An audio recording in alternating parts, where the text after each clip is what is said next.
Hola, bona tarda a tothom. Comencem amb el Converses. Benvinguts i benvingudes a aquest nou Converses organitzat per l'Institut Docent de la Fundació Sanitària de Sant Pere Claver. El d'avui és el darrer Converses d'aquest any, dret a morir dignament, eutanàsia i suïcidi assistit. Si us sembla, ara que comencem, us faré unes breus indicacions tècniques que ens ajudaran una miqueta a comunicar-nos millor. Us recomanem que tingueu els vostres micros tancats per evitar sorolls de fons. Tingueu les càmeres també obertes perquè us puguem veure i així interactuar sigui més fàcil. Us informo que aquesta sessió està sent gravada perquè puguem fer difusió a les nostres pàgines, a la pàgina web. Si algú de vosaltres no vol sortir, doncs s'ha d'apagar la càmera.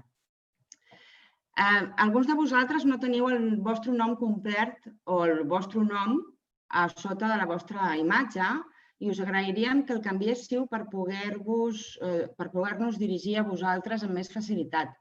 Per fer-ho, heu d'anar a participants. A sota teniu a la pantalla una pestanyeta que diu participants. Si entreu, veureu que posa renombrar i allà podeu canviar el vostre nom. Quan acabem de fer la presentació del Converses, hi haurà un torn de paraules perquè vosaltres pugueu fer les vostres intervencions i pugueu fer preguntes o fer comentaris a les dos ponents i podreu fer-ho de dues formes, enviant les vostres preguntes al xat o un cop acabem demanant paraula, aixecant la mà. Per fer això també haureu d'anar a participants on hi ha una opció que posa levantar la mano. Allà haureu d'apretar perquè pugueu estar en llista esperant que jo us doni pas perquè pugueu fer la vostra pregunta. Una altra i darrera recomanació que us fem és que estigueu pendents del xat perquè la Eli de l'Institut Docent anirà penjant diferents links d'interès relacionats amb el tema que avui tractem i també al final de la sessió penjarem un qüestionari de satisfacció que us agrairem molt que pugueu emplenar per poder fer millores i per escoltar els vostres suggeriments. Bé, per començar, introdueixo algunes reflexions al voltant del tema que avui ens ocupa. Jo em pregunto com hem de morir i em sembla que reflexionar avui sobre la mort és pensar sobre la vida. Això és el primer que se m'acut pensant en la sessió d'avui i que crec que és molt interessant que la puguem compartir. Però, clar, el tema de l'eutanàsia és un tema molt polèmic. Està lligat al concepte de malaltia, al concepte de mort, del que no ens agrada gaire parlar, i transcendeix en l'àmbit legal, el de si està permès o està prohibit, perquè té connotacions mèdiques, culturals, psicològiques, morals, religioses, ètiques, i perquè implica decisions relacionades amb els nostres valors i els valors dels altres. A la Grècia antiga, etimològicament, eutanàsia es referia a tenir una bona mort. Ara no parlem només d'evitar tenir una mala mort, sinó que també parlem de defugir una mala vida. Sovint associem una mala vida a malalties greus, cròniques, patologies greus, i això també ens fa molta por. El debat que tenim sobre l'eutanàsia, que a mi em sembla que és poc generalitzat a la nostra societat, està bastant polaritzat entre els que s'oposen amb ella, que es basen en la defensa de la sacralitat de la vida, i els que defensen que quan la vida no arriba a un mínim de qualitat, viure pot ser fins i tot pitjor que morir. I defensen, per tant, que s'avanci cap al reconeixement del dret de les persones a acabar amb la seva pròpia vida. Tinc dret jo a decidir morir quan considero que la meva vida no és digna? Què vol dir una mort digna? El paraigües del concepte mort digna inclou accions per disminuir el patiment físic en els darrers moments de la vida, això són les cures pal·liatives que estan emparades legalment, però també propostes com l'eutanàsia i el suïcidi assistit que poden comportar penes de presó a la majoria de països del món. Algunes veus consideren que aquest no és el debat. Pensen que caldria fer-lo sobre com atenem les persones amb necessitats de cures pal·liatives i que no sempre estan rebent adequadament. Són compatibles el dret a la vida i el dret a la dignitat, la llibertat o l'autonomia de la voluntat? Bé, és un controvertit tema, però un debat molt necessari i que avui podrem aprofundir de la mà de les ponents que hem convidat. Hem convidat a la doctora Glòria Cantarell Varella, que és metgessa amb expertesa en cures pal·liatives i és presidenta de l'Associació Dret a Morir Dignament. Benvinguda, Glòria. I a la Cristina Seoane Heng, que és psicoterapeuta especialitzada en final de vida, voluntària de l'Associació Dret a Morir Dignament i membre de l'equip d'assessorament personalitzat. Benvinguda, Cristina. Gràcies. Moltes gràcies a les dues per acompanyar-nos en aquest Converses. Elles faran una presentació d'aproximadament uns 40 minuts, ens faran una presentació de PowerPoint i després obrirem aquest torn de paraules que us deia abans d'acabar al final a les 8 del vespre. Començarà la Cristina parlant-nos de l'associació i continuarà la Glòria per aclarir alguns conceptes sobre la mort digna i els objectius que es treballen a l'associació. En acabat, recordeu que donarem un torn de paraules, per tant, si teniu preguntes o algunes anotacions, aneu prenent nota, ja sigui en el xat o particularment perquè després podreu aixecar la mà i us donarem pas. Teniu la paraula, Cristina i Glòria. Començaré jo mateixa. El primer de tot, vull agrair al doctor Lluís Mauri i a la Fundació Sant Pere Claver la invitació que ens ha fet per parlar de la nostra associació de la mort digna, de l'eutanàsia i del suïcidi assistit. Jo us explicaré una mica la nostra associació. L'Associació Dret a Morir Dignament és una entitat sense ànim de lucre que va ser fundada l'any 1984 i que defensa la llibertat de tota persona a decidir com vol viure al final de la seva vida, tenint en compte els drets recollits en la Llei d'Autonomia del Pacient. DMD és una associació federal i pertany a la Federació Mundial d'Associacions pel Dret a Morir Dignament, que agrupa 52 associacions de 28 països. Totes les persones que treballem a DMD som sòcies i treballem voluntàriament. Què porta les persones a fer un voluntariat a DMD, a la nostra associació? Doncs, sobretot, és el desig d'aconseguir una bona mort per nosaltres mateixes i també per tothom. Totes les persones hem viscut alguna experiència de mort propera que no hem considerat adequada i a vegades fins i tot hem considerat indignant. Això ens ha fet tenir una consciència i la certesa que podia haver sigut d'altra manera. Les persones voluntàries reben una formació específica sobre la mort digna i tot el necessari per poder informar adequadament a la ciutadania. Hi ha diferents grups de treball que agrupen a diferents àmbits professionals. Tenim el grup d'atenció a la ciutadania que s'ocupa d'informar i orientar a totes les persones que es dirigeixen a l'associació, sigui presencialment, per telèfon o per correu electrònic. El grup d'atenció a la ciutadania s'ocupa de donar informació sobre la mort digna, sobre els nostres drets, el document de voluntats anticipades i ofereix ajuda per reflexionar-hi, per saber com redactar-ho i com registrar-ho. També funcionen grups locals, a banda de Barcelona, que és la seu principal, a Lleida, a Tarragona, a Girona, a Figueres, i de fet també s'estan formant grups en diversos municipis.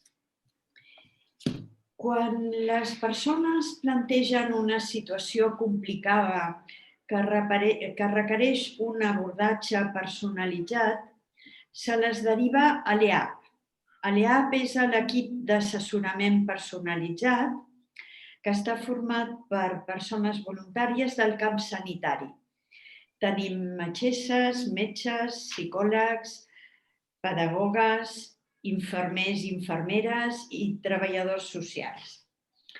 Aquest equip s'ocupa d'assessorar a les persones sòcies que normalment tenen una situació de malaltia generalment irreversible i que volen saber què poden fer per no patir i per no tenir una llarga agonia.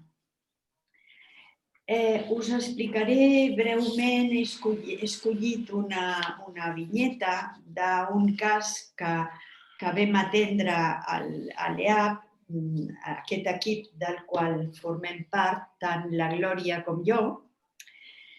És un home, es tracta d'un home de 78 anys, José, que es trobava a Barcelona de visita a casa d'un amic procedent d'una altra comunitat autònoma i va tenir un desmai al carrer, el van portar a l'hospital, ell ja patia una cardiopatia i es va agreujar el seu estat al punt de que el van haver d'hospitalitzar i el van diagnosticar poc temps de vida, a menys que li fessin un trasplantament de cor.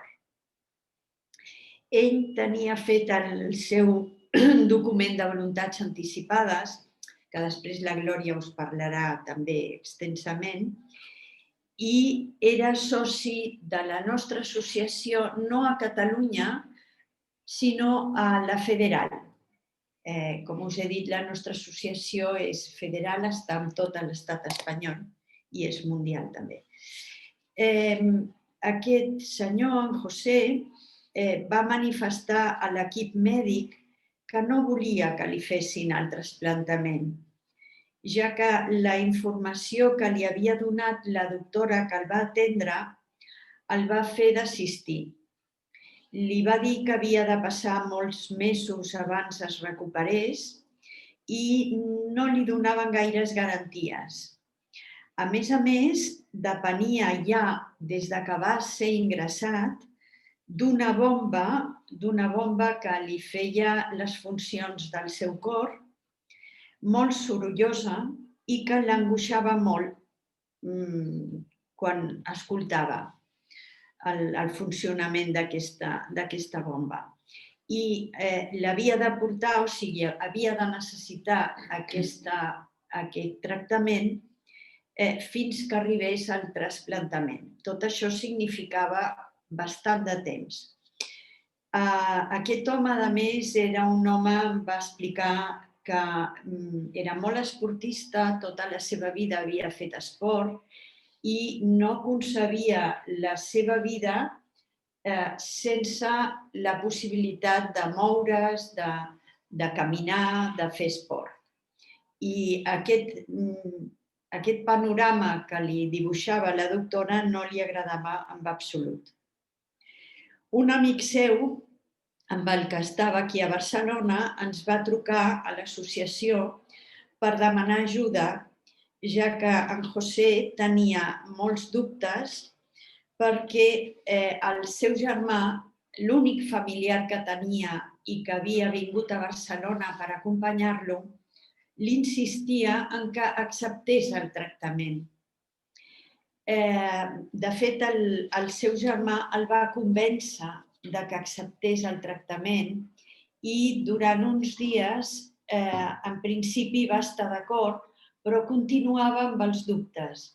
I la seva trucada a la nostra associació va ser precisament per comentar aquests dubtes, perquè l'assessoréssim sobre el seu estat, sobre les possibilitats que tenia, perquè, a més, tenia molta por que no li respectessin a l'hospital el seu document de voluntats anticipades i que, com ell havia decidit d'entrada rebutjar aquest trasplantament, tenia por que no li fessin cas perquè li estaven administrant fàrmacs contínuament i ell dubtava que això li convingués.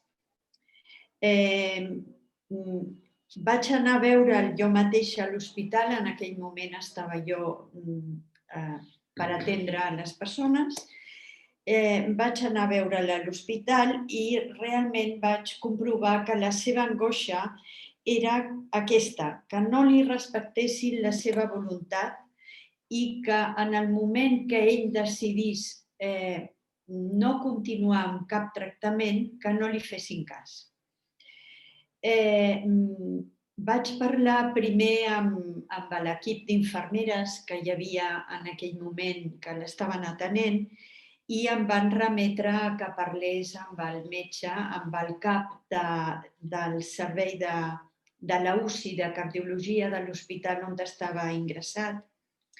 Vaig haver de tornar l'endemà i al matí i ja vaig poder parlar amb el cap del servei que, per sort, va entendre perfectament la situació i ja vam acordar que es faria el que el malalt, el que en José decidís. Tornava a tenir dubtes, tot i que el seu germà el va convèncer, perquè, clar, el germà no el volia perdre. Van venir també amics a veure'l, amics que tenia aquí a Barcelona, i de fet els amics també li animaven a que acceptés el trasplantament, però ell cada vegada tenia més clar que no volia passar per tot el que significava el trasplantament, sobretot perquè la perspectiva era d'estar almenys un any amb una quasi immobilitat i, a més, no li donaven garanties de que tot anés bé perquè realment el seu cor no funcionava i tenia una situació molt, molt delicada. Finalment, va tornar a la seva idea inicial de no acceptar el tractament i va ser ell que va convèncer el seu germà i els amics de que li respectessin la seva voluntat de morir, d'acabar amb la seva vida. Ell em deia que la seva vida havia estat satisfactòria i que s'estimava més acabar-la ara que no passar un any o un temps llarg patint i depenent d'aquesta bomba primer per viure. No es podia ni aixecar del llit, no podia fer absolutament cap moviment. I doncs el cap de la UCI va fer, realment va convocar a la resta de metges adjunts, va fer una reunió de tots els metges que estaven en l'equip i amb la meva presència i explicant que en José tenia el seu document de voluntats anticipades i havia expressat clarament que no volia cap tractament que li allarguessin la vida quan la seva vida ja no tenia possibilitats de ser digna per ell, i van acceptar començar a sedar-lo, perquè, a més, no ho he dit, però tenia moltes molèsties, tenia molts dolors a les cames que eren motivats per aquesta bomba que li feia funcionar el cor. Van acceptar començar la sedació després que ell es va poder despedir del seu germà i dels seus amics i de mi mateixa, i el van sedar i en 2 dies va poder morir en pau i tranquil. Aquesta és una vinyeta, un cas dels que hem atès que podria ser paradigmàtic de l'atenció que fem, que és informar, assessorar i, en certa mida, acompanyar les persones que ho necessiten. Tenim altres grups de treball. A l'associació hi ha un grup de xerrades que organitzen activitats divulgatives que es fan en centres cívics, associacions i altres entitats per tal de donar a conèixer la nostra associació, el document de voluntats anticipades i els drets d'autonomia de la persona malalta. Hi ha un altre grup que li diem grup d'educació, que aquest s'ocupa de les activitats en els centres d'ensenyament, instituts, universitats, amb l'objectiu, entre d'altres, sobretot, de desfer el tabú de la mort, que se'n pugui parlar de la mort, que se'n pugui parlar amb els alumnes i poder donar eines al professorat per tractar aquest tema, el tema que ens ocupa, el tema de la mort i més concretament de la mort digna. Després tenim el grup de salut, que és un grup molt nombrós i molt gran, que va creixent, a més, a mesura que passa el temps, oi, Glòria? I que estem molt contentes de que creixi. És un grup en el que treballem la idea de la salut biopsicosocial, que ens ocupa principalment en la promoció del document de voluntats anticipades i la formació en final de vida dels professionals sanitaris. Dintre d'aquest grup tenim subgrups o comissions de treball. Tenim la Comissió de Demències i Vida Completa, que treballem el tema de les persones diagnosticades de demència i hem elaborat un annex al document de voluntats anticipades precisament per a aquests casos. Tenim una altra subcomissió o subgrup que li diem de residències en el que estem treballant el tema de les persones grans que estan vivint en residències i que sobretot en aquesta situació que estem vivint de la pandèmia hi ha hagut moltes coses a dir i a reflexionar i a pensar al voltant d'aquest tema. Tenim també una altra comissió que treballa la difusió del document de voluntats anticipades i com facilitar que arribi a tota la població i també als professionals que poden ser agents de salut i col·laborar en la seva realització. I una altra activitat important, un altre grup en el que pertanyem, és l'Observatori de la Mort. Com a associació, com a Dret a Morir Dignament, participem i formem part de l'Observatori de la Mort que va ser creat pel Departament de Salut de la Generalitat, també a instàncies de DMD, de la nostra associació, i és un observatori que està format per diferents entitats i professionals i que, m'allargo, intentaré anar sintetitzant, i que el que volem és saber com moren les persones a Catalunya. Tenim un altre grup, que és el grup d'incidència política, que treballa amb els polítics dels grups parlamentaris i altres entitats per promoure l'ampliació del dret a decidir com i quan volem morir i, sobretot, per avançar en la despenalització de l'eutanàsia i el suïcidi assistit. De fet, DMD va treballar amb el Parlament de Catalunya perquè elaborés una proposta de llei per despenalitzar l'eutanàsia i el suïcidi assistit que va ser admesa al Congreso de Diputados el mateix dia que el PSOE va presentar la seva proposta de llei que actualment ja es troba en procés de discussió. I, finalment, tenim un grup de formació de voluntaris que s'ocupa de la formació de les persones que volen ser voluntàries i que desitgen formar part de l'associació amb el voluntariat i també de la formació continuada. Resumint molt, ja veieu el que fem, informar i ajudar les persones en l'elaboració del seu document de voluntats anticipades com la millor eina per assegurar el respecte de les decisions de cada persona en el seu procés de mort. Hi ha una companya nostra que diu que ho hem de fer bé a la primera, perquè no tenim una segona oportunitat. Per tant, ens hem de preparar. i jo crec que aquesta companya té molta raó. I assessorem també a les persones associades en el final de vida i lluitem per ampliar els drets que ja tenim i demanar la legalització de l'eutanàsia.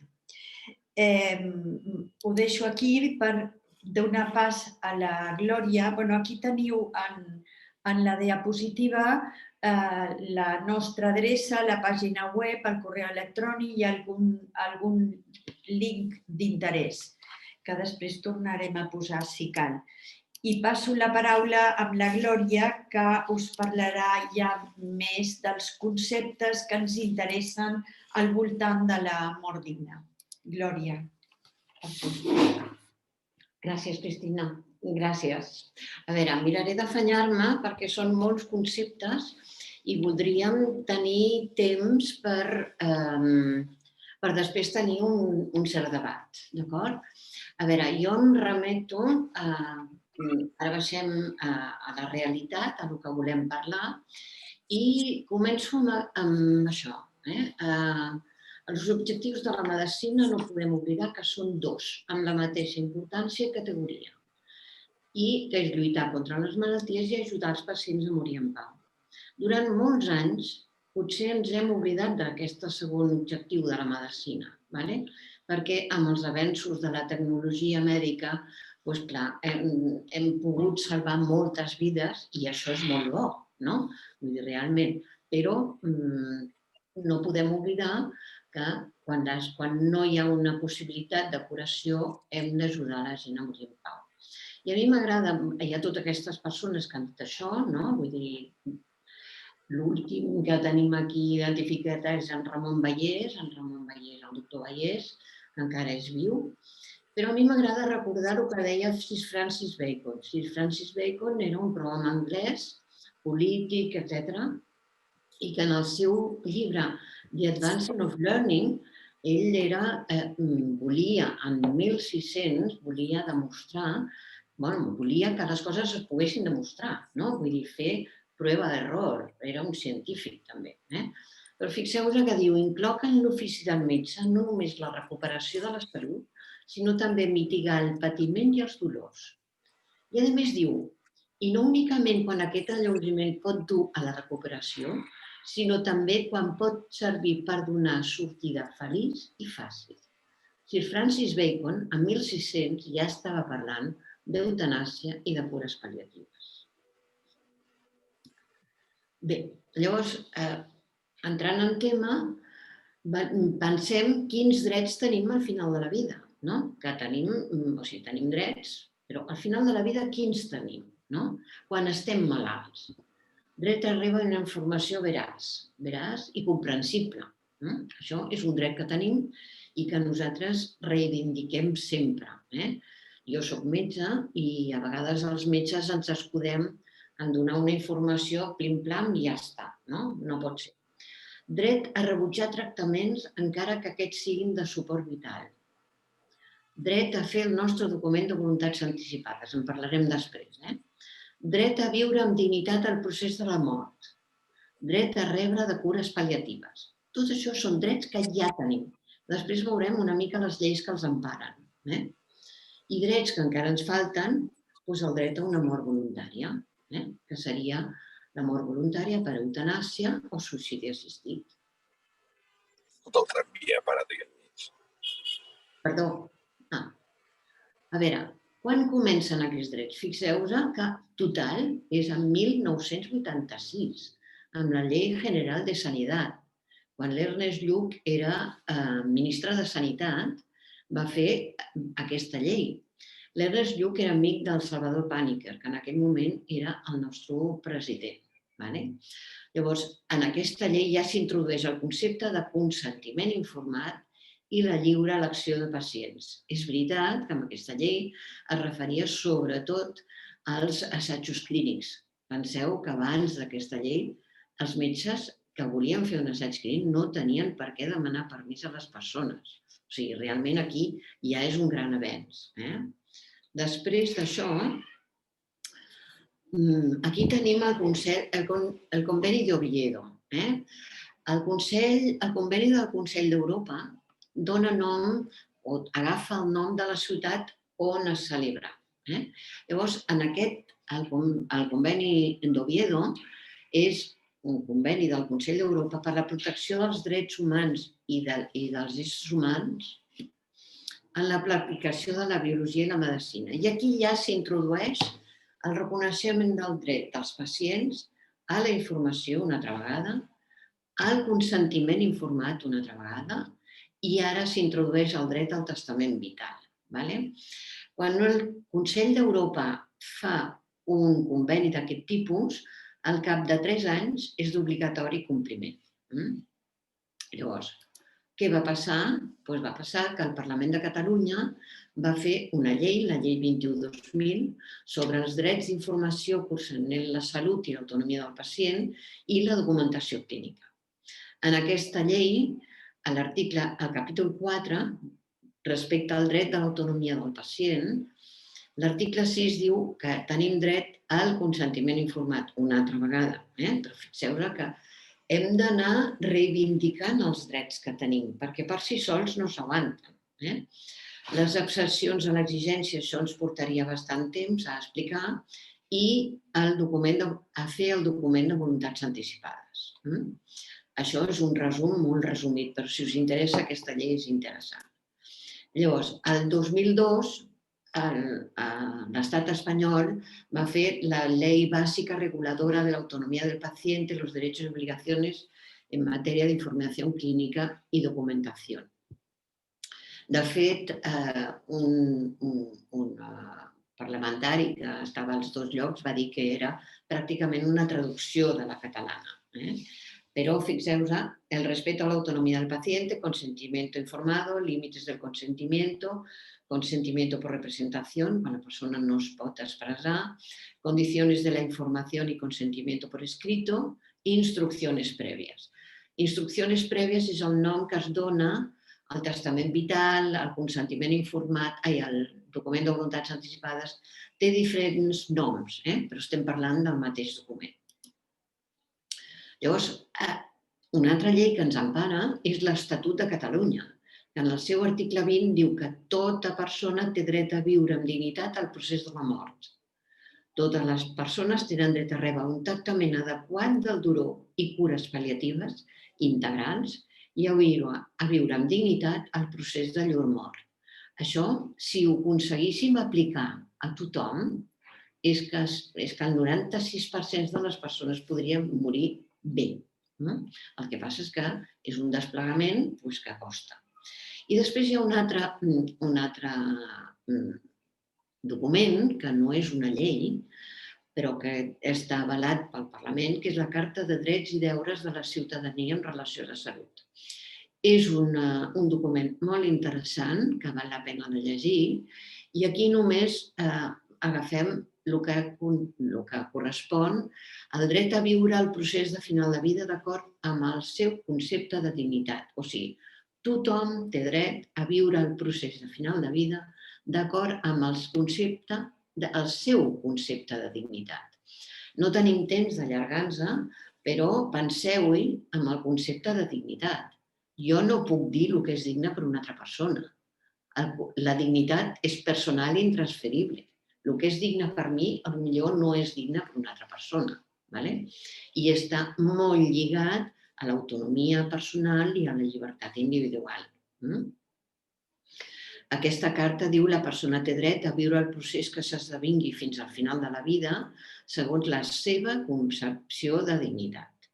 La persona té dret a rebutjar qualsevol tractament, malgrat que aquest sigui de suport vital i ja estigui instaurat. Aquí hi ha un tema que en parlarem després. Sempre és més fàcil no instaurar que retirar, però tenim dret a, encara que estigui instaurat un tractament, demanar que se'ns retiri. Sempre que es tracti d'una decisió competent i ben informada. I això, quan fem xerrades, com ha dit la Cristina, en els àmbits assistencials, en l'àmbit de la salut, fem molta insistència. O sigui, les persones han de poder prendre una decisió estant ben informades. Ningú pot prendre decisions correctes si no està ben informat. I això és una tasca que ens pertoca als metges i als professionals de la salut. Bé, estem molt a prop de tenir una altra llei, que és la llei orgànica de regulació de l'eutanàsia. Ara, de moment, és una proposta de llei, però que la tenim ja molt a tocar. O sigui, sabem darrerament que ja s'han debatut les esmenes parcials, per tant, ara ja faran una redacció final i passarà al Parlament. El Parlament passarà al Senat i si el Senat no diu res ja entrarà en el BOE. M'agrada llegir aquest tros, m'afanyo molt, perquè em sembla que està molt bé. L'exposició dels motius. La presente ley pretende dar respuesta jurídica, sistemática y garantista a una demanda sostenida de la sociedad actual, que es la eutanasia. La eutanasia significa etimológicamente buena muerte y se puede definir como el acto deliberado de dar fin a la vida de una persona, producido por la voluntad expresa de la persona, de la propia persona, y con el objeto de evitar un sufrimiento. Això és la primera introducció de la llei. I l'opinió pública està a favor. Vull dir, veieu com ha anat incrementant el percentatge de les persones que diuen a la pregunta aquesta de ¿cree usted que un enfermo incurable tiene derecho a que los médicos le proporcionen algún producto para poner fin a su vida sin dolor? I fixeu-vos que a l'abril de 2009 estava ara no sé què he fet. Hi havia el 97% de la població. Molt bé. Ens queden 5 minuts. Si parlem de final de vida, parlem de mort. No oblidem. Llavors hi ha moltes definicions de bona mort. A mi m'agrada aquesta, que és molt... Sí? La bona mort, aquesta de l'Institute of Medicine, perquè és molt global. Una bona mort seria aquella que es troba lliure de malestar evitable, de patiment per part dels pacients, familiars i cuidadors, és en general d'acord amb els desitjos dels pacients i els seus familiars i s'adequa raonablement a les normes clíniques, culturals i ètiques. És una definició molt global i per això a mi m'agrada. Però correspon a cada persona decidir en què consisteix el bon viure i el bon morir. Tal com hem dit abans, és quelcom personal i intransferible. O sigui, cadascú de nosaltres pot decidir el que per ell significa un bon viure o un bon morir. Hem parlat abans que tenim dret a rebutjar tractaments encara que aquests siguin de suport vital. Bé, les tècniques de suport vital són la respiració assistida, una transfusió sanguínia, una diàlisi, són totes aquelles tècniques que supleixen funcions vitals del nostre organisme. O sigui que si el nostre organisme no respira, ens morim. I si tenim una malaltia que ens impedeix de respirar i no tenim un respirador, ens morim. Doncs tenim dret a rebutjar aquests tractaments. És importantíssim tenir en compte, això per tot l'àmbit mèdic, però totes les persones hem de saber que hem de tenir molt en compte quin és l'objectiu que volem aconseguir amb un tractament de suport vital. En qualsevol tractament, però sobretot amb un tractament de suport vital. Quin es preveu que seria la situació de la persona després del tractament? O sigui, per exemple, estem parlant de nutrició i hidratació artificial, si aquella persona té una malaltia terminal, té una malaltia que l'està portant a la mort, encara que l'alimentem, no curarà aquella malaltia. S'estarà morint de la seva malaltia, no perquè no el nutrim. I llavors també s'ha de tenir molt en compte les voluntats expressades per la persona, verbalment o a través del seu document de voluntats anticipades. No sé què em deies. Adequació de l'esforç terapèutic. És important tenir clar aquest concepte. Abans es deia només limitació de l'esforç terapèutic. Però ens agrada més aquest concepte d'adequació. I què és? retirar o no instaurar tractaments, encara que aquests siguin de suport vital, a petició expressa de la persona, i això és importantíssim, verbalment o pel seu document de voluntats anticipades, no és eutanàsia. I aquest concepte cal que el tinguem molt clar.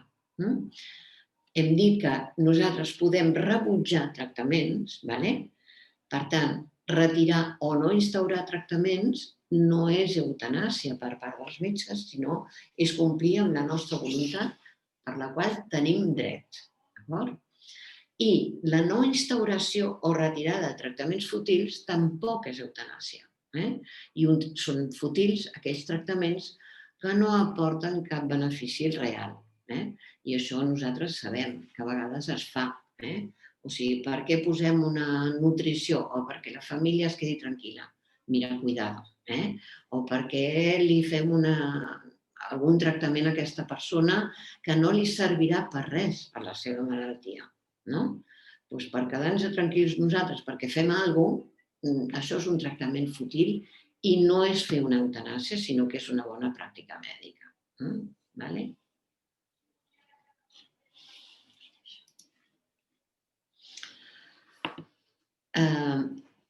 El dret a fer el nostre document de voluntats anticipades. El document de voluntats anticipades és la nostra veu quan nosaltres per una malaltia no ens podem expressar. Va adreçat a l'equip sanitari que ens atendrà i és d'obligat compliment. Tenim en compte que quan una persona té un document de voluntats anticipades fet i no es pot expressar, el metge o l'equip mèdic té l'obligació de complir el que diu aquell document de voluntats anticipades i que serà defensat pel representant de la persona. Com es fa? Passaré molt ràpidament, després si voleu en parlem més. En primer cas hem de reflexionar sobre el final de vida i com ens agradaria o no ens agradaria morir.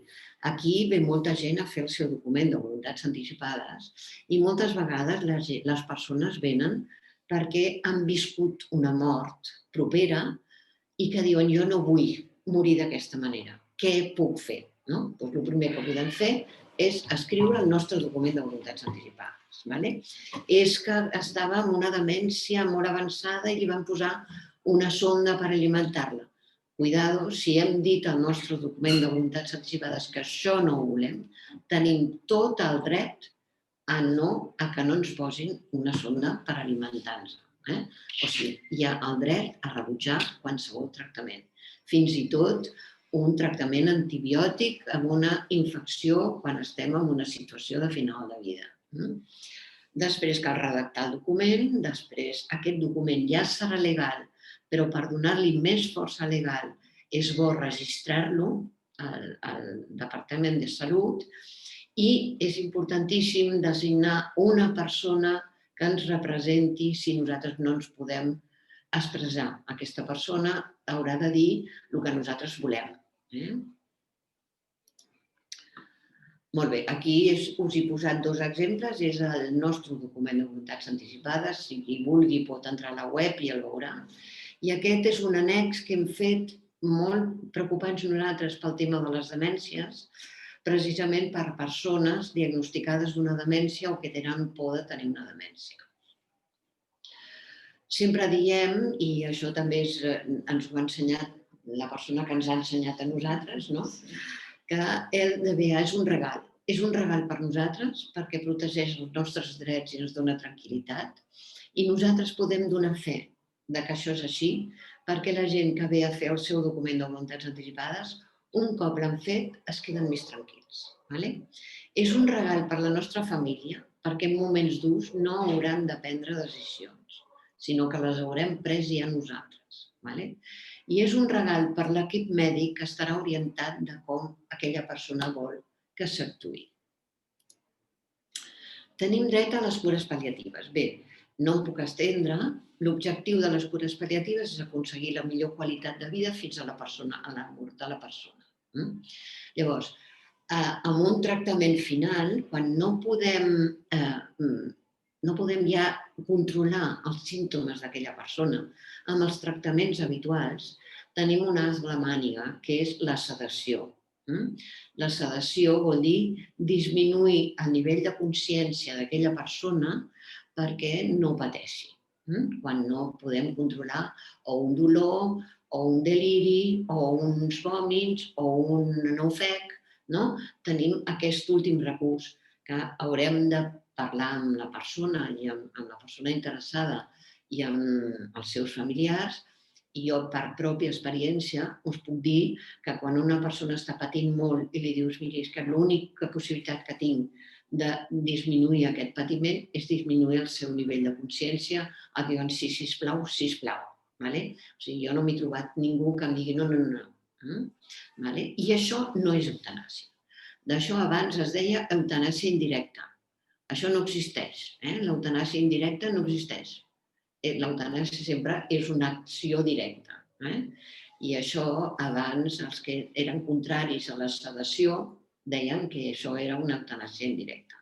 Tampoc ens podem estendre, però ho donaria per molt. Drets que encara ens falten. El dret al suïcidi en si mateix no està penat per la llei.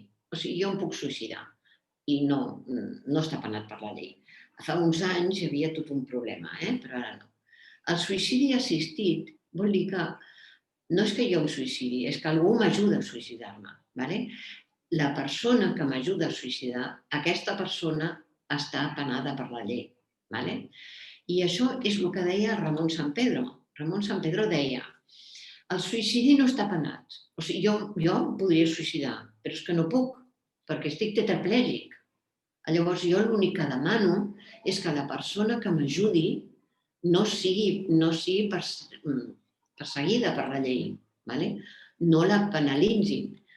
Portem més de 20 anys de la mort de Sant Pedro i estem igual. Penseu que, no sé si heu vist el cas de María José i l'Àngel Hernández. L'Àngel Hernández va ajudar la seva dona després de cuidar-la durant 30 anys i el van portar a la presó. Per sort després va sortir, però estem igual. Suïcidi mèdicament assistit, vull dir, és quan és un metge que ajuda i està penat per la llei. Eutanàsia. Com hem dit abans, eutanàsia ve del grec i vol dir bona mort. Aquesta és la definició del Comitè de Bioètica de Catalunya i jo vull remarcar de l'eutanàsia el més important.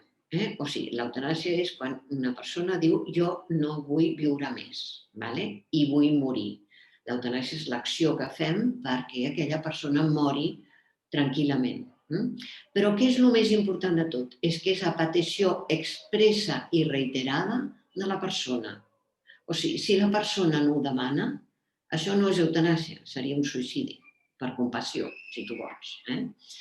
A veure, hi ha moltes maneres de demanar-ho, però realment els que estan en contra diuen ui, fixeu-vos el que va passar a Mannhausen. A Mannhausen ningú va demanar morir, d'acord? Actualment està penat per la llei i estem a portes de tenir una llei que ho reguli. Llavors, molt ràpidament, diferències entre l'eutanàsia i suïcidi assistit i sedació pal·liativa. La sedació pal·liativa té la intencionalitat de disminuir el nivell de consciència per controlar uns símptomes refractaris i l'eutanàsia té la intencionalitat de realitzar unes accions a petició expressa i reiterada d'un pacient que està patint per causar-li la mort de manera ràpida, eficaç i indolora. Recordeu el que deia Sir Francis Bacon en 1600? Donar sortida feliç i fàcil? Doncs és això, d'acord? Llavors, una altra diferència són els fàrmacs. En cures pal·liatives utilitzem fàrmacs per controlar símptomes i per sedar la persona, utilitzem aquests, i amb l'eutanàsia habitualment és el pentobarbital. I per acabar, m'agrada aquesta diapositiva, que és no importa tanto dónde se muere, sino cómo se muere. O sigui, hi ha gent que va morir a Mannhausen bé, nosaltres molt malament, hi ha gent que mor a casa o a l'hospital bé o molt malament. Llavors, el que ens interessa és que la gent pugui morir bé. I ara ja ho sento perquè m'he passat una mica del temps que tenia assignat, però no sé fer-ho més de pressa. Han sigut pocs minuts, Vale. Ja està. Ara, deixo de compartir la pantalla. Déjale. Ja està. Molt bé. Moltes gràcies a totes dues. Comença la part del debat oberta a la vostra participació. Hi ha algun comentari en el xat que ara llegiré, però també estaria bé si comenceu a activar les vostres mans. Recordeu que podeu anar a baix, a sota, que hi ha una pestanya que diu Participantes. Allà podeu marcar la mà si voleu participar. D'acord? Intentaré estar pendent d'aquestes mans. Ens diràs el que diuen al xat? Sí, ara us ho comento. Vale. Comencem per aquí, doncs, mentre aneu pensant aquestes preguntes, aquests comentaris o aquestes impressions que voleu compartir sobre aquesta exposició que han fet la Cristina i la Glòria. Hi ha una pregunta que ha fet la Míriam, que ha deixat en el xat, que diu quines activitats pot dur a terme una persona voluntària de l'associació. A veure, com vulguis. Les activitats que pot fer una persona voluntària. Doncs mira, aquí a l'associació moltíssimes. Des d'activitats de tipus administratiu, organitzatiu, tenim, per exemple, tots els documents de voluntats anticipades dels socis que estan arxivats i que quan un soci es dona de baixa l'hem de destruir. És a dir, hi ha treball administratiu a fer, hi ha persones... El primer és assessorar.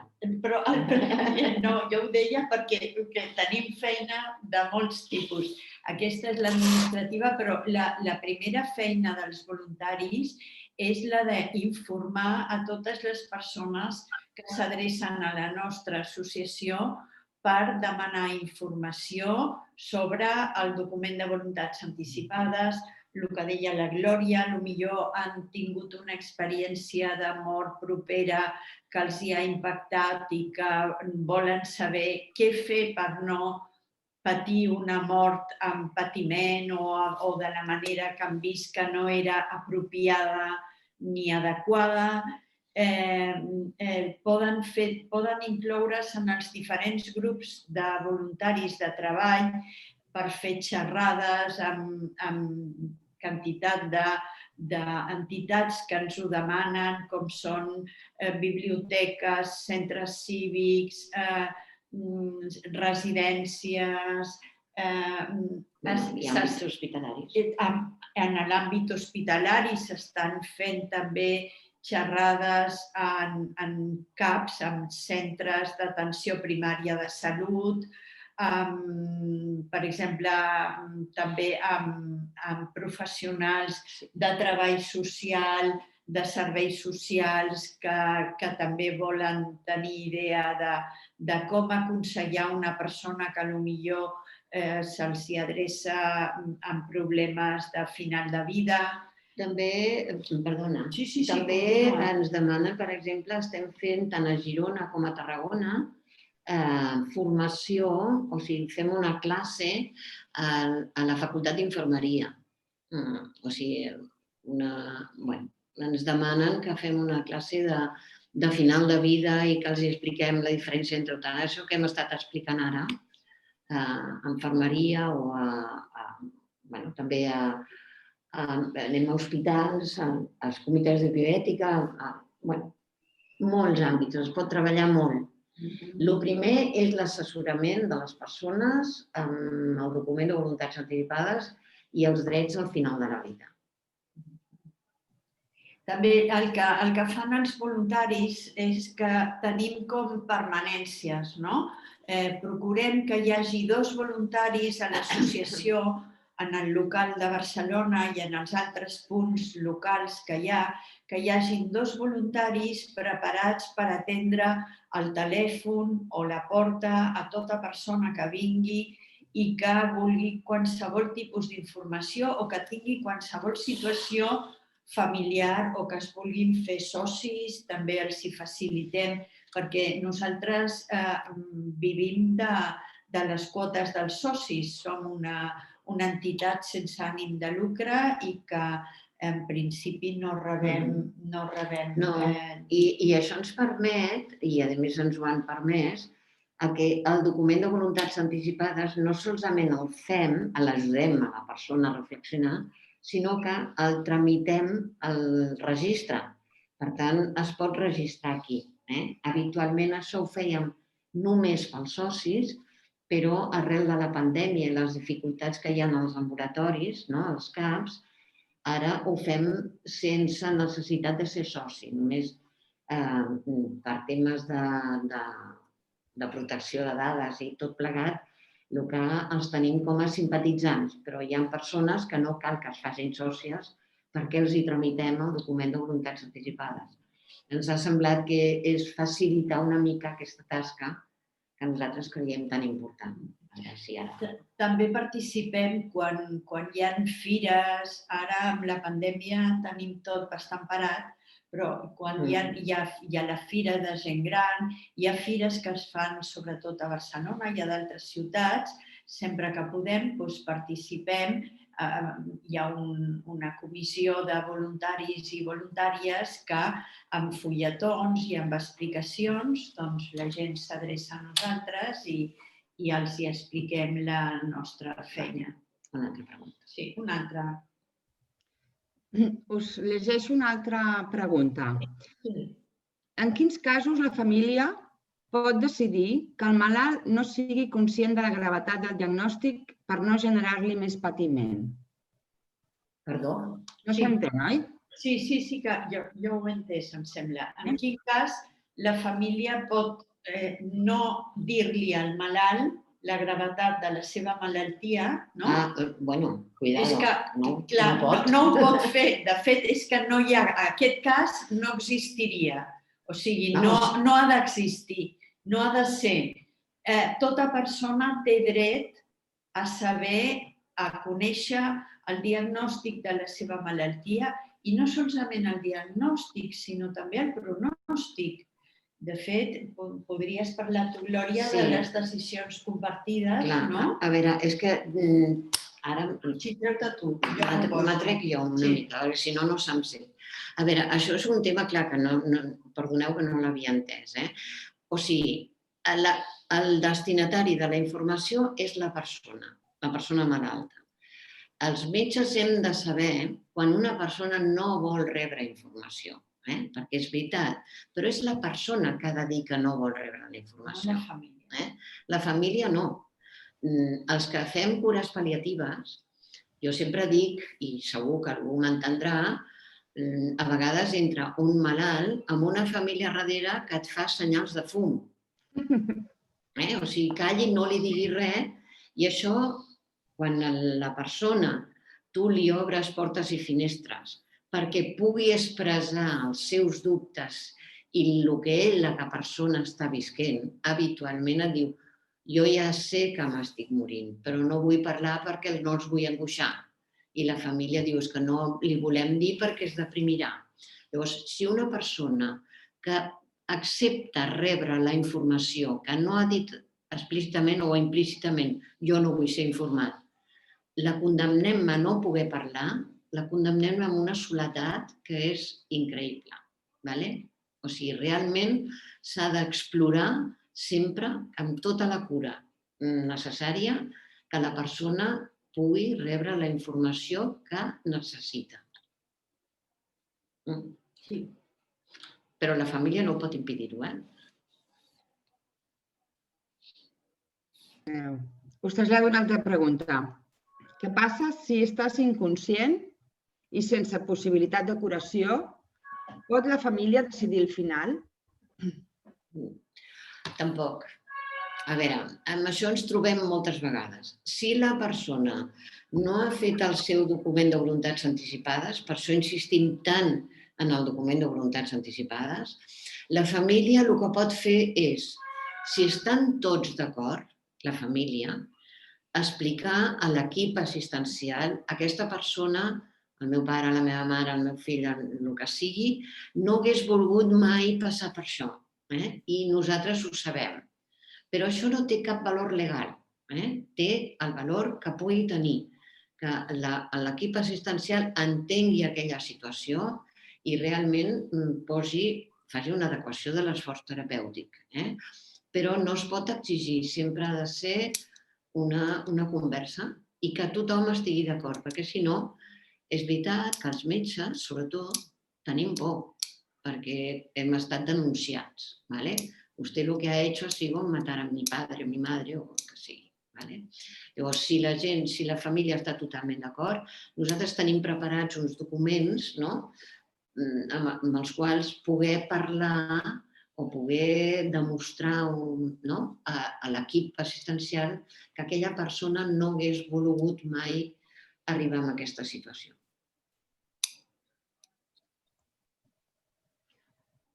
Molt bé, no veig cap mà aixecada. Teniu alguna pregunta? Voleu fer algun comentari? Mira, en el xat es veu més cosa, no? O no? Ella controla el xat. Sí. Ara us llegeixo una altra que acaben de... Han demanat el correu de l'associació, ja l'hem passat. Hi ha una que diu: heu comentat que hi ha persones que demanen una mort digna davant del patiment físic o psíquic. Teniu dades quin percentatge refereixen patiment més psíquic? Creieu que aquests dos tipus de patiment s'haurien de considerar de maneres diferents? A veure, a la llei, la proposta de llei parla de patiment físic o psíquic intens. Això, la llei diu això. Insuportable. Diu insuportable per la persona.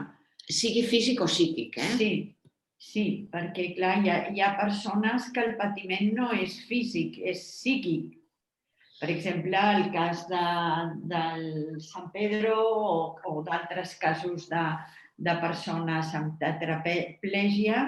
Aquesta tarda he visitat precisament a una dona amb la malaltia de la L, que podia parlar, estava conscient, però no podia moure el seu cos, només de coll cap amunt. Llavors, això, clar, patiment físic no tenia, però patiment psíquic, tot, ella no vol viure així. I aquesta tarda, per exemple, ens ho deia, no? Jo no vull viure d'aquesta manera. El que passa és que de moment no li podem oferir res. Només li podem oferir que en cas de complicació rebutgi un tractament. Però quan la llei estigui, aquesta dona entraria dintre dels supòsits de la llei. Perquè té una dependència, o sigui, està impedida, i això la llei ho demana, però el seu patiment és psíquic només. I té una malaltia irreversible. Sí. Irreversible i degenerativa, o sigui, anirà a pitjor. De moment, per exemple, aquesta dona podia parlar, podia expressar-se, no sabem si podia menjar bé. Sí, perquè no ha dit res. O sigui que és una ELA muscular, d'afectació a extremitats. Sí. No. Però, clar, és de suposar que anirà empitjorant, no? I anirà tenint problemes fins i tot de deglució, respiratoris... En un futur. Jo penso, ha quedat tot clar les idees, perquè és que he anat molt de pressa a donar idees. Tothom ho té molt clar, no hi ha cap dubte. És que hem anat molt de pressa per poder parlar de tots els conceptes. Voleu insistir en algun? Algú vol que insistim en algun concepte? Glòria i Cristina, llegeixo algunes qüestions més que hi ha en el xat. Sí. Mentre es pensen alguna qüestió relacionada amb els conceptes que heu comentat. Quan la persona malalta té una demència i no hi ha document de voluntat anticipades, a qui se li dona la informació? La família pot decidir? A veure, aquest és el greu problema, ¿vale? Les demències és el greu problema. La família no pot decidir. És a dir, a veure, sí que pot la família decidir dir aquesta persona no voldria això i allò i allò, ¿vale? Si tractem o no tractem una complicació, realment, habitualment, la pràctica diària seria que la persona, l'equip mèdic, parlés amb la família i valoressin la situació d'aquella persona i decidissin conjuntament què és el millor per a aquella persona. Que moltes vegades el millor per a aquella persona no és allargar-li una agonia. Bé, una agonia. Una demència evolucionada que per a aquella persona no és vida. Habitualment és el que es fa. Però que la família digui no, vostè no li posi, jo decideixo que vostè no li posa un tractament. Això no es pot fer així. Ha de ser una valoració conjunta de què és el millor per a aquella persona. No sé si he contestat. Tenim una mà aixecada. El que passa que el nom posa Rosa. On està la Rosa? Obre l'àudio, sisplau, que no et sentim. Aquí. No, el Tresserras, el Josep Tresserras. No. Ara, parla. Jo. Ara? Sí. No trius Rosa. Vale. No, em dic Jordi. Hi ha el nom de la meva dona, perdó. Soc un infermer que treballo a la unitat de cures pal·liatives a Girona. Jo el que veig és que hi ha una manca d'informació tant els malalts com els malalts que ens deriven, com el que poden fer. O sigui, l'informe aquest de les voluntats anticipades, hi ha molta gent que no n'és conscient que pot fer-ho i jo veig moltes agonies, molt patiment per causes de falta d'informació. No sé com es podria millorar aquest...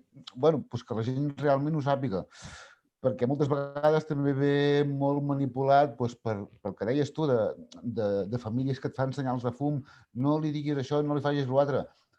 Heu dit molt clarament que havia de ser la mateixa persona que havia de decidir. I jo treballant em trobo que moltes vegades no és la persona que decideix i realment és molt trist. Sí. A veure... Llavors, no sé com a professional què puc fer jo en fases de que hi ha una manca d'informació, depèn de quin sector, o que la família passa davant del malalt. Jo hi ha moments que, pels meus valors i per les meves creences, faria una cosa o una altra. Tinc molt clar com està la legislació i tot plegat, però crec que hi ha vegades per deixar de fer coses faig coses malament. No sé si se m'entén. O sigui, per no informar un malalt del que té realment i poder triar les opcions, com que la família et diu que no, d'una altra banda et poden dir que no, llavors no acabes fent-ho. Llavors, a mi m'hauria de saber fins a quin punt legalment em poden dir, escolta'm, et denunciem per haver fet alguna cosa que no et toca. A veure, en principi tu treballes en un equip, un equip de PAVES. Sí, tant. Sí. Esteu d'acord? No, PAVES no, hospitalària, treball hospitalària. Pal·liatius, esteu d'acord tots, no? L'equip. Força. Vale. O sigui, per fer informació als malalts, i tu saps molt bé que hi ha tècniques les quals tu saps quina quantitat d'informació el malalt vol, perquè la informació es va donant mica en mica. Ningú et pot denunciar per fer això. Si ho fas a poc i d'acord amb el malalt. No et poden denunciar per fer això.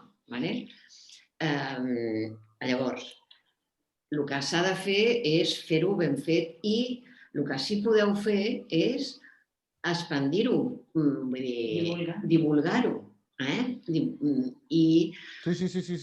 És un dels objectius que tenim com a associació, precisament divulgar tota aquesta, la primera eina importantíssima que és tenir el document de voluntats anticipades. Però si no hi ha una informació no es pot... No? Vull dir, no? Sí, però és que jo estic segur que hi ha molta gent que no coneix el consentiment aquest de voluntats anticipades, ni en té ni idea. O sigui, hi ha molta gent que ve allà així.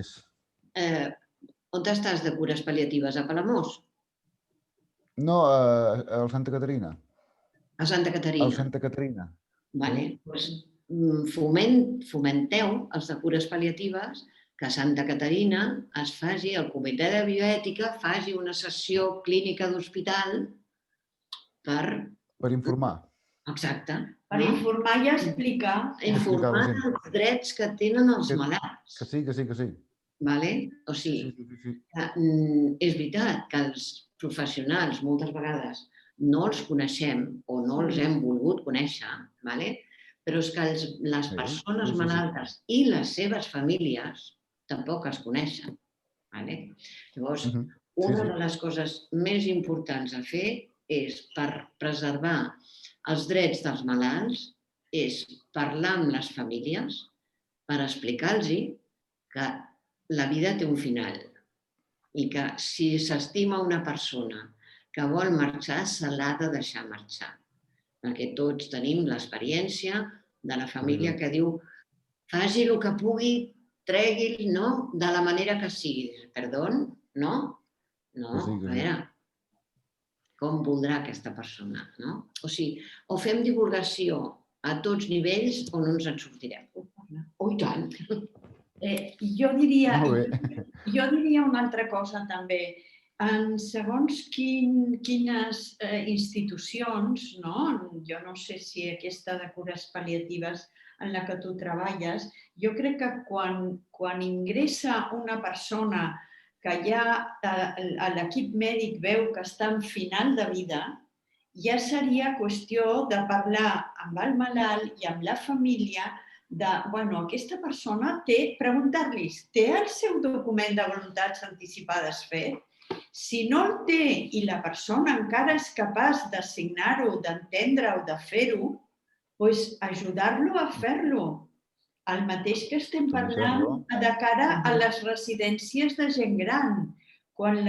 Pensem que quan la gent gran ingressa en una residència, encara que no estigui en final de vida totalment, doncs sí que és l'última etapa de la seva vida, encara que no sigui final de vida.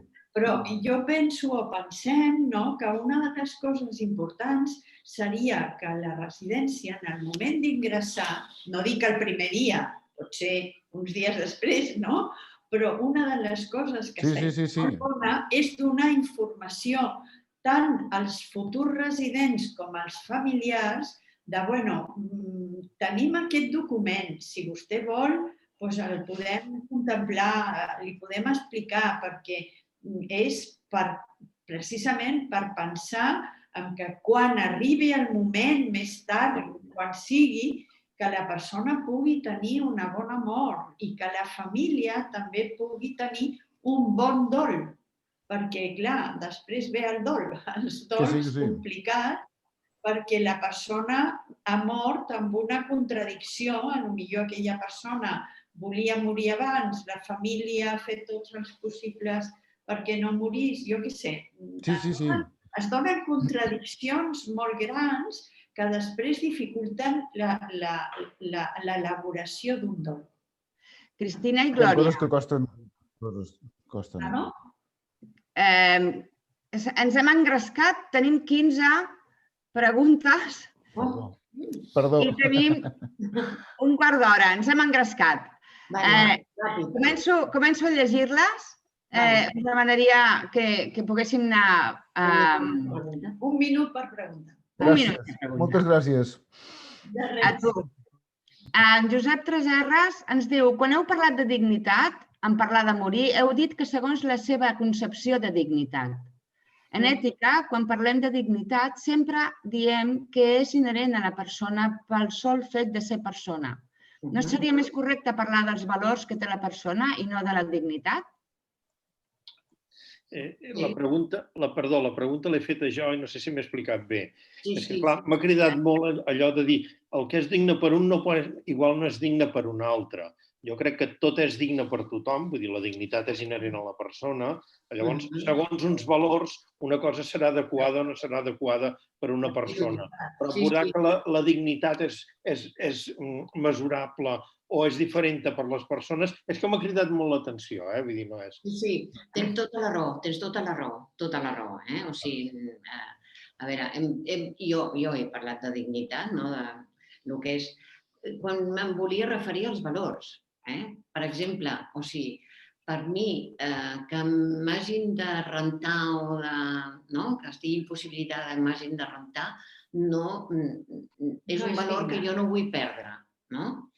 El que passa és que per mi allò és indigne, o sigui, no? Vull dir, potser és un joc de paraules, però sí que és cert que ens referíem a valors i a valors de les persones, no? Per això sempre diem que va molt lligat a l'autonomia personal i, no? Vull dir, sí, són valors, tens raó.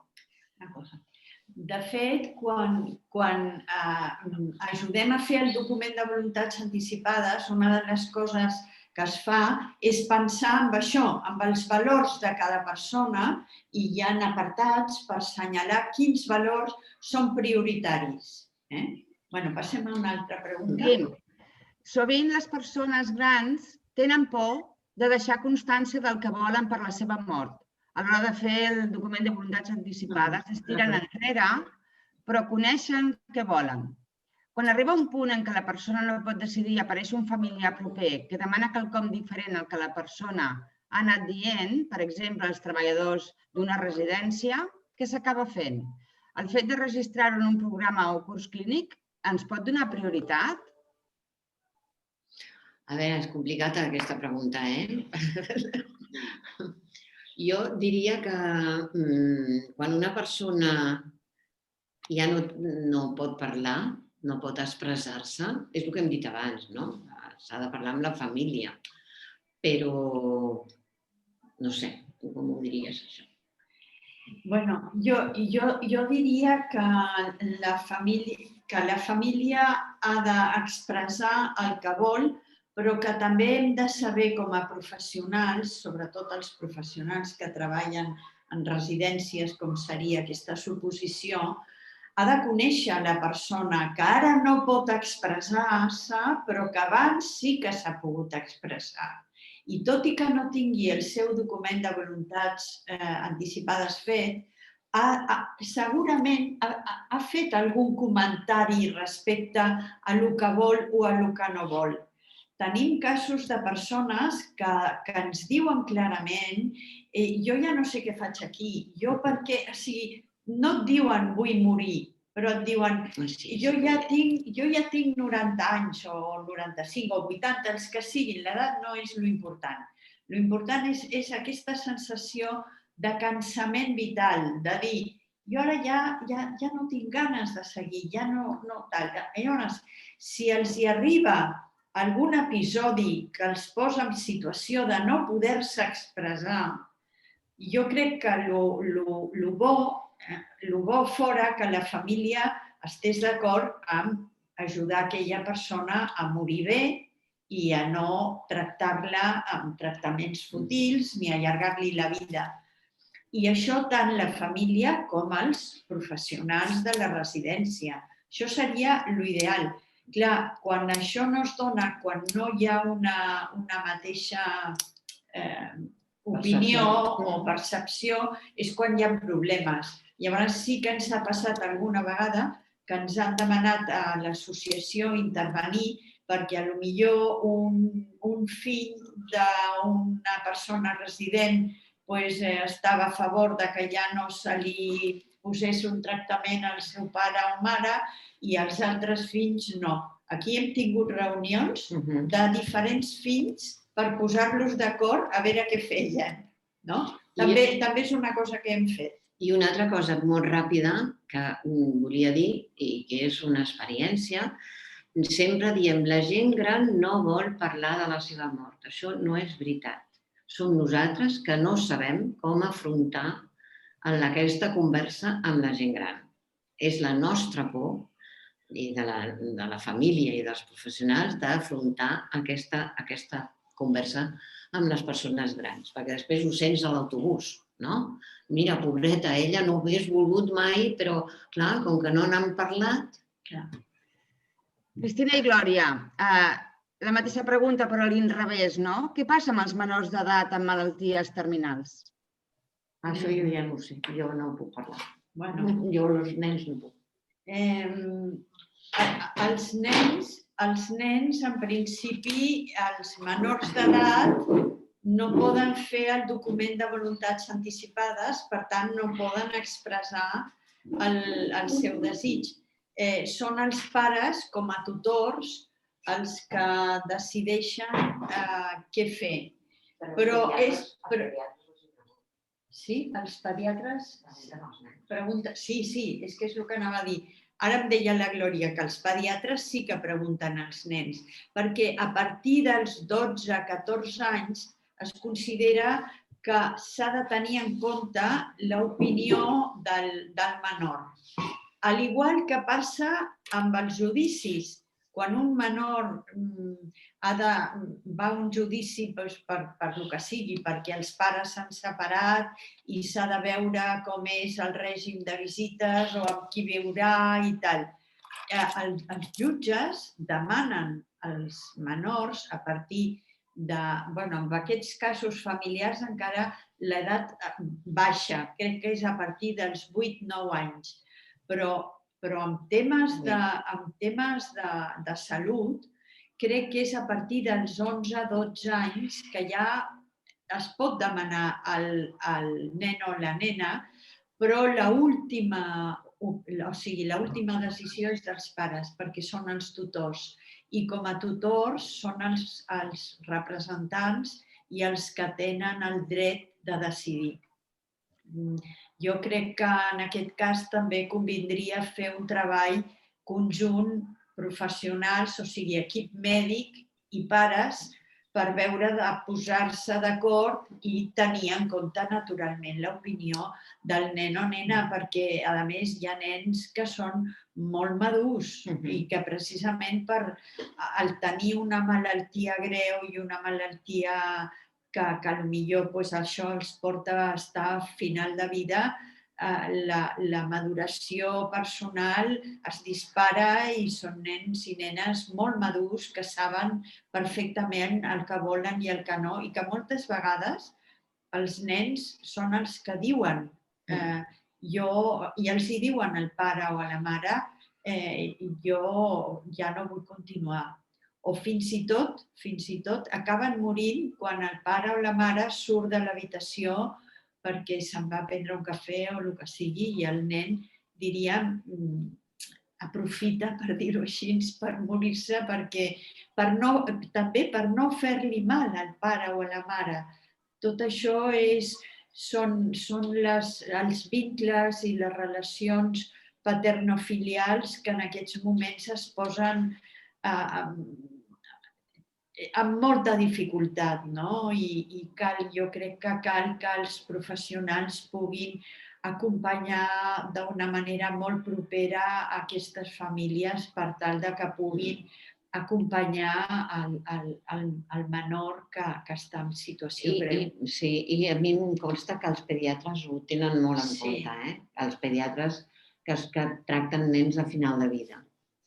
Cristina i Glòria, segueixo amb alguna altra aportació dels nostres companys. Dir-vos a tots que en breu arribarem a l'hora i penjarem en el xat l'enquesta de satisfacció. Abans de sortir de la sessió, sisplau, us agrairem molt que l'empleneu.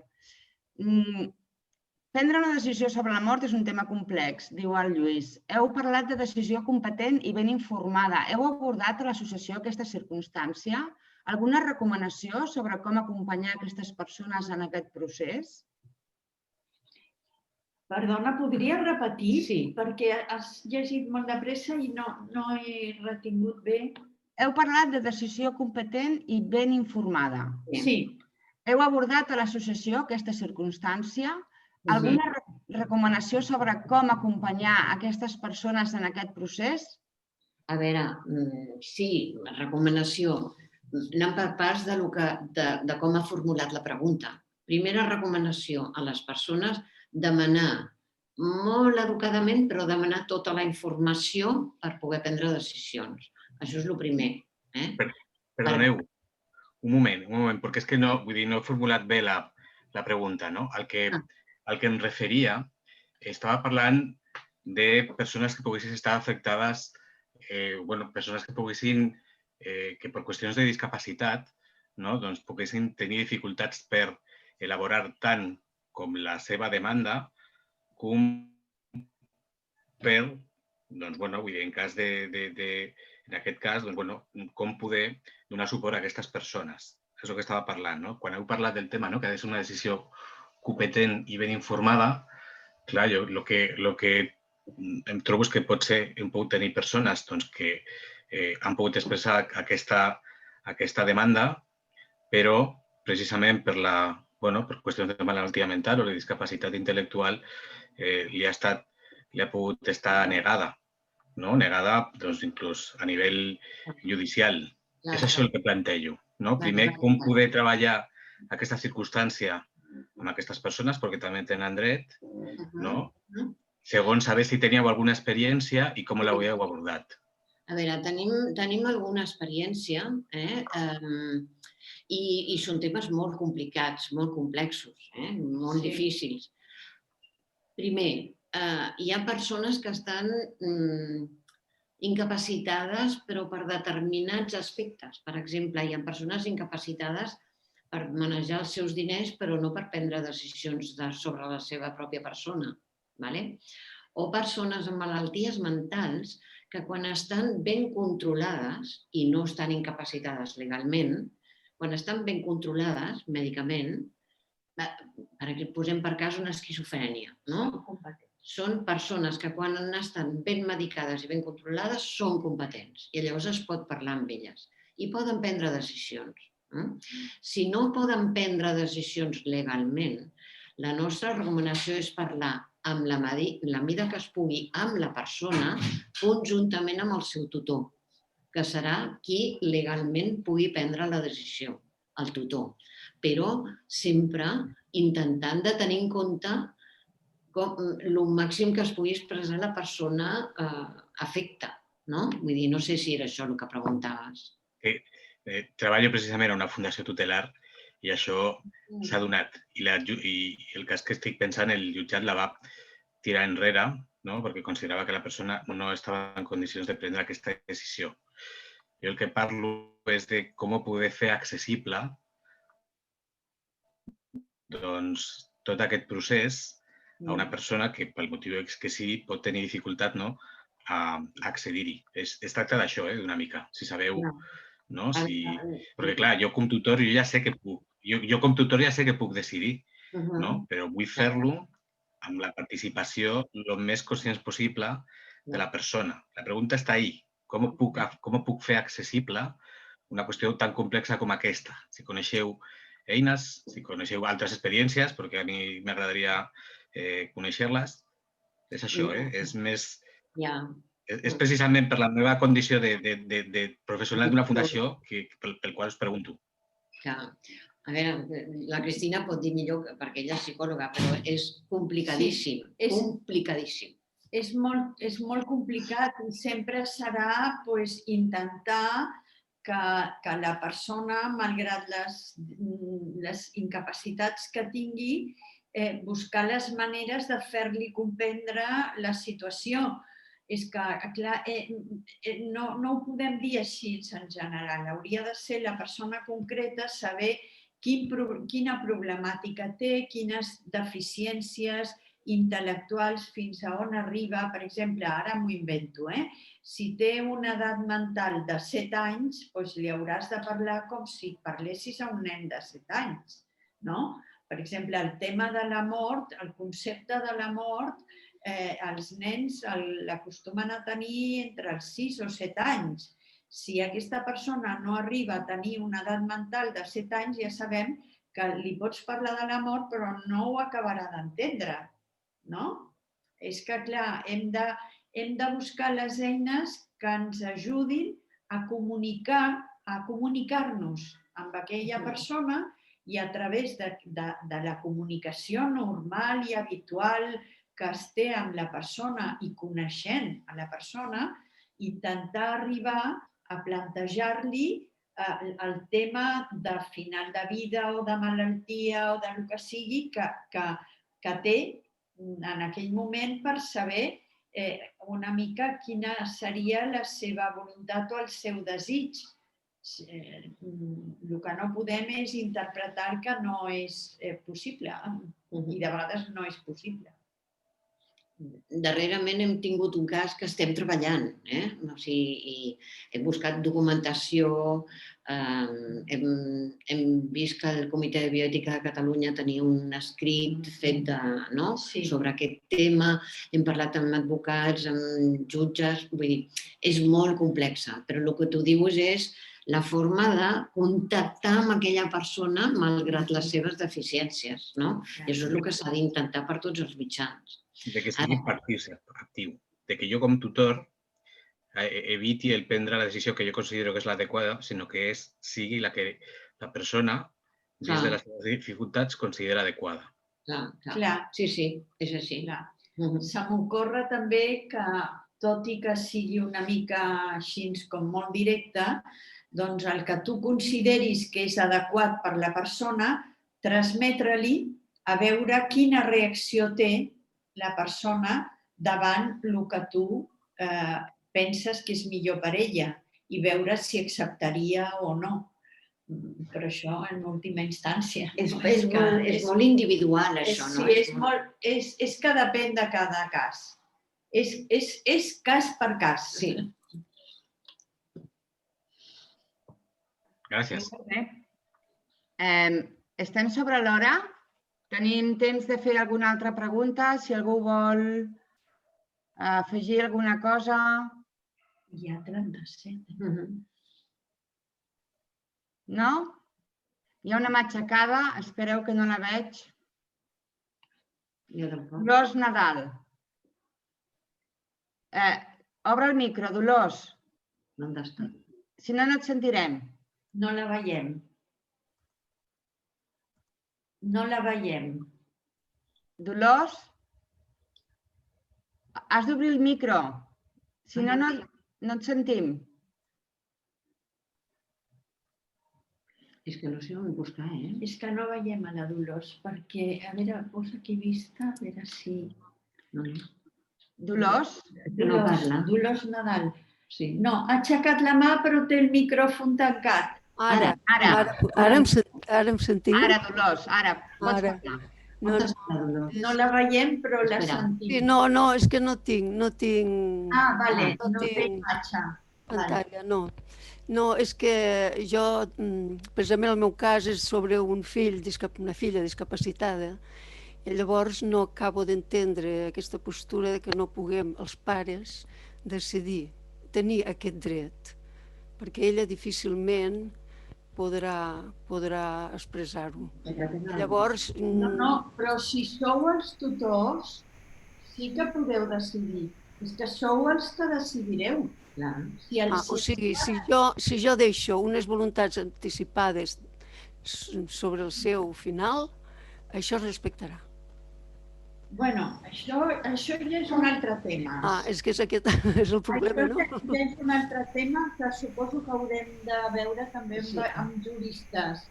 En vida dels pares de la persona incapacitada, són els pares els que decideixen, perquè són els tutors i els responsables. Sí, però jo, per llei de vida, segurament jo no hi sigui.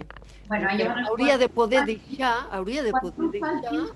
les voluntats anticipades per ella. No. Doncs això no és el que no veig. Dolors, crec que quan tu faltis, o sigui abans, tu i el pare o els dos, heu de nomenar un altre tutor que sigui el substitut vostre quan vosaltres falteu.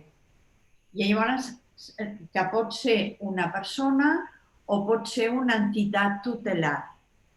Llavors, aquest tutor o aquesta entitat tutelar serà la que prengui les decisions respecte a la salut o a la vida del vostre fill o filla.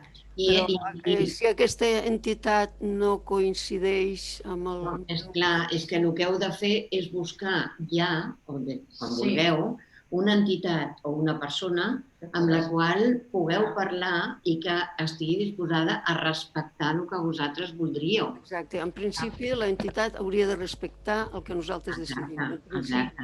Però heu de buscar una entitat que us asseguri això. D'acord. Amb això, si em En permeteu... principi, jo puc presentar unes voluntats anticipades dels meus fills. No, és que no es tracta aquí de voluntats anticipades. El doctor Tresserras et pot dir. Bueno, per això les presento a la Fundació. I la Fundació, arribat el moment, les... Dolors, perdona, escolta el Josep Tresserras. Jo també treballo en una entitat tutelar i aquest tema ja s'està treballant amb persones amb discapacitat. I, de fet, persones que han entrat en processos que puguin arribar a final de vida, ja s'ha treballat amb elles el que poder treballar com volen acabar la seva vida i què volen que passi. Vull dir, això ja és una cosa que s'està treballant. Hi ha mecanismes per poder-ho fer i per poder respectar. A més, vull dir, el que demana la Dolors actualment, i el que estava comentant, hi ha la Convenció de Drets de les Persones amb Discapacitat en vigor, que hi ha iniciat tot un procés de reforma de la llei de tutela o dieu-li el nom que vulgueu, que sempre s'ho ha de respectar, sigui qui sigui, les voluntats i preferències de la persona.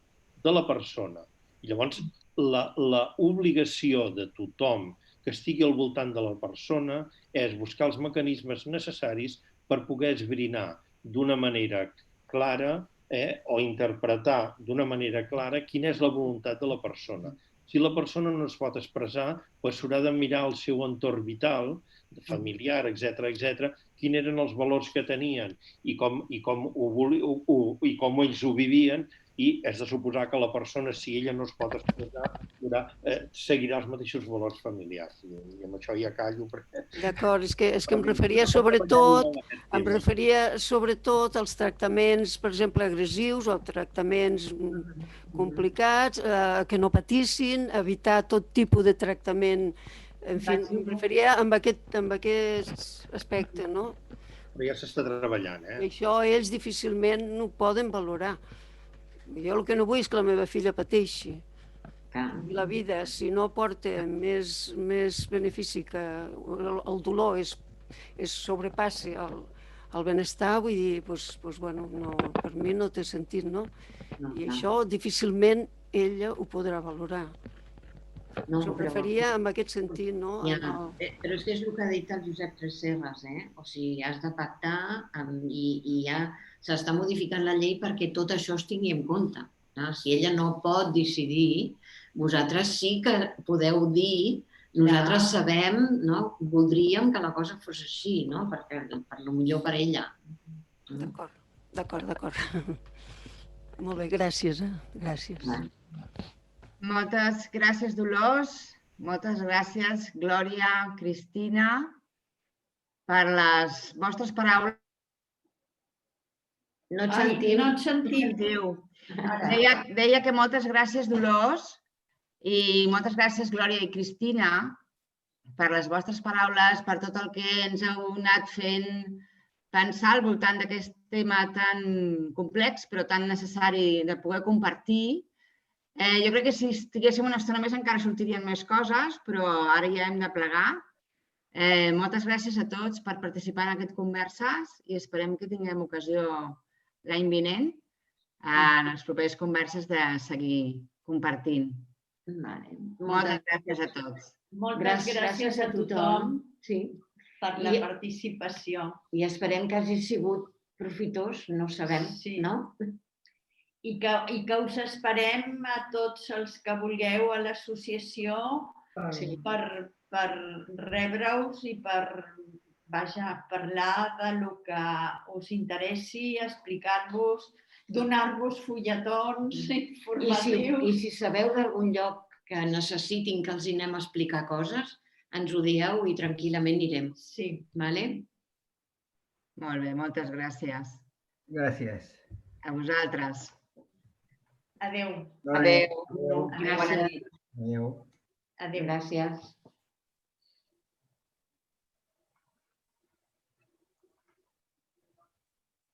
A veure si se'n va tothom o no.